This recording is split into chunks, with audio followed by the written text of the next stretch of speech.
As we begin our independent review overview, we want to first ground ourselves in our role as an examiner. Ultimately, as an examiner, you are here to help guide and prioritize an organization's continuous improvement efforts and help them advance in their performance excellence journey. To do that, you will conduct an assessment of the organization, both of the written application and conducting site visit interviews. You will also provide a final detailed feedback report outlining strengths and opportunities. To get started with independent review, let's take a look at the process you will follow to complete your analysis. Step 1 is to familiarize yourself with the criteria. This will include the criteria questions, the item notes, the glossary definitions, as well as the commentaries posted on both the NIST and the TNCPE websites. Second, you're going to read the application cover to cover. Pro tip: as you're reading through your application, you may find it helpful to take notes or highlight sections that align or relate to the criteria questions. This will be a good starting point for when you are ready to finalize your observation. Step 3 is to create a key factors list based on what the applicant tells you is most important to them. Step 4, for all 17 items, you will conduct an analysis of the applicant's response to the item questions. And finally, in step 5, you will document your analysis in Scorebook Navigator. For this video, we are going to go into a little more depth on steps 3 and 4. It can be hard to assess an organization in which you have no knowledge. So we rely on the applicant's organizational profile to guide our analysis. Using the organizational profile, you will build yourself a quick reference guide to the organization. We call this quick reference guide Key Factors. Basically, it is a list of those things that are most important to the organization. In other words, it describes the important aspects about the applicant organization. There are no right or wrong answers in the organizational profile, and you're not looking for gaps or strengths here. You are only working to build yourself a source document of who the applicant is. More specifically, key factors are the attributes of an organization or its environment that influence the way the organization operates and the key challenges it faces. Ultimately, you will use key factors to focus your assessments on what is most important to the applicant. So to create the key factors list, start by reading the criteria questions for items P1 and P2 in the organizational profile section of the criteria. These are a series of what questions that ask the applicant to define their organizational environment. This will help set the stage for the applicant's how questions later in their application. Next, you will review the applicant's response to these items. And finally, you will capture your thoughts on the key factors for the organization. You can do this on scratch paper or directly in Scorebook Navigator. Pro tip: while most key factors come from items P1 and P2, there are key factors that can be found in other areas of the application.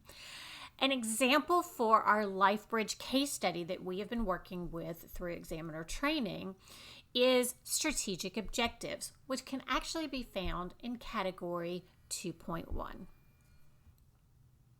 So now that we have completed the key factors list, let's talk about how you need to approach analyzing each of the 17 items for your applicant.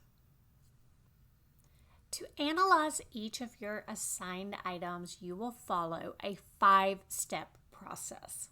First, you will read the criteria for the item you are assessing. That includes the glossary and the notes. So this is a second read from your initial step 1 of the overall independent review process. Step 2 in the analyzed phase is to select 4 to 6 key factors from your master key factors list. So a pro tip here is to start with the key words or concepts in the item for clues on key factors that may be relevant to this item. Also, be sure and use your criteria linkages document that's posted to the TNCPU resources page. Third, you're going to conduct your analysis. For how questions in the process items, assess the applicant's response using ADLI, Approach, Deployment, Learning, and Integration. You're going to start at the basic question and work your way down the page to overall and multiple. Remember, you do not have to analyze the question. You are analyzing the response to the question. There is no hidden meaning in the question itself. You are looking for evidence of ADLI to the deepest level question that you can get to from the applicant's responses. For process what questions, you are looking for a relevant answer. For results what questions, you are assessing their response using Let's See. Next, you are going to outline around 6 observations, and this can be any combination of strengths and OFEs. It's not uncommon for an examiner to take note of a lot of observations during the independent review phase while they are reading and analyzing the application. When you do that, make sure you are looking through all of the comments for the applicant to find the most meaningful ones. Here are some tips on how to identify the best observations. First, look at all of your strengths observations.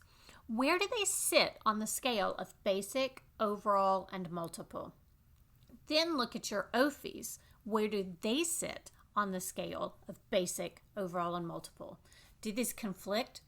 For example, do you have a lot of basic OFEs but overall strengths? You might have an opportunity to rethink these observations. Another tip would be to review your selected key factors for the item.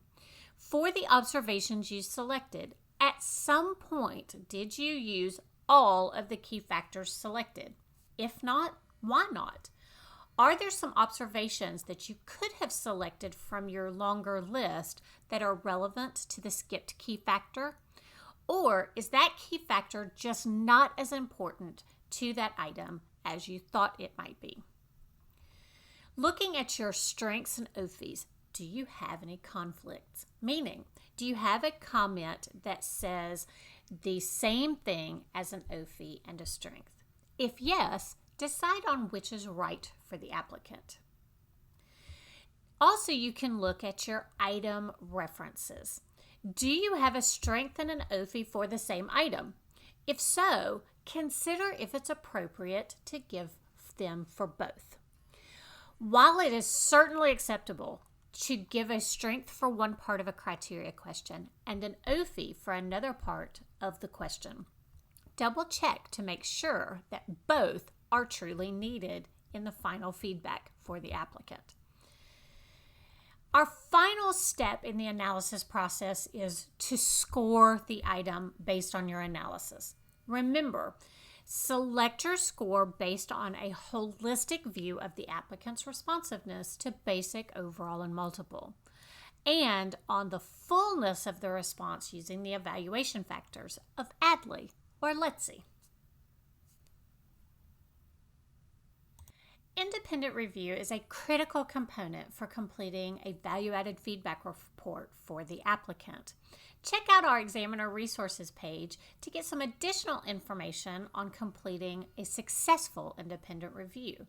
Here you will find a sample key factors list, sample independent review items, and a tip sheet for outlining observations.